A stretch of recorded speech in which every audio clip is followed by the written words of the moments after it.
15 16 17 16 ही है, 16 ही है, उसमें थोड़ी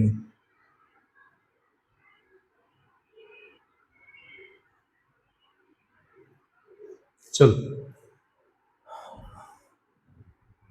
हाँ, क्वेश्चन नंबर 12 में हम लोग पहुंचेंगे 6.2 के एओडी आपका टॉपिक है application of derivative. 12th question कैसे करना है ये मेन है।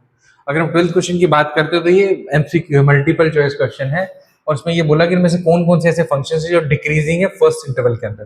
तो एक एक करके चेक कर लेते हैं। पहले सबसे पहले हमने इसका डेरिवेटिव करना है, तो कॉस का डेरिवेटिव क्या होता है माइनस साइन एक्स।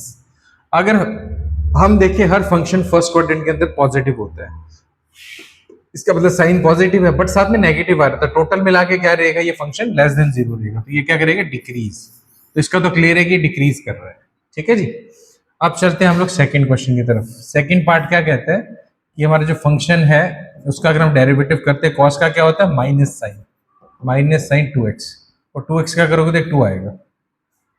अब हमें चेक करना है कि ये कैसा आ रहा है पॉजिटिव की नेगेटिव है ना इस इंटरवल के अंदर।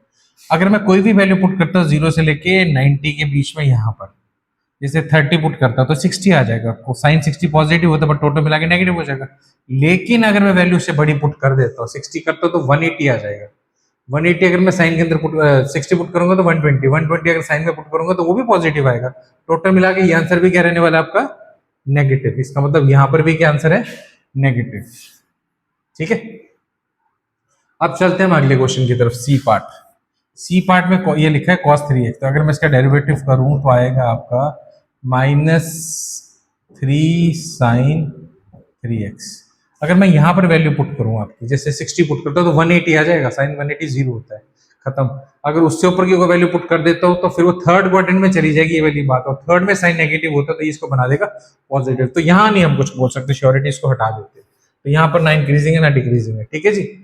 अब हम चलते हैं डी की तरफ। डी का जब मैं डेरिवेटिव करूंगा ना तो आ जाएगा सीकेंड स्क्वायर एक्स, क्योंकि ऊपर स्क्वायर लगा हो तो सारे आंसर पॉजिटिव आएंगे, क्वाड्रेंट कोई भी हो फर्क नहीं पड़ेगा। तो ये भी पॉजिटिव है, इसका मतलब ये भी आपका नहीं है। तो ये दो फंक्शन ऐसे थे जो यहाँ पर डिक्रीजिंग है, ये आपको समझ आ गया होगा बड़े आसानी से। बस आपको एंगल्स की वैल्यूज पता होनी चाहिए, ये बड़ा इंपॉर्टेंट है। ठीक है। तो आई होप ये क्वेश्चन आपको समझ आ गया होगा।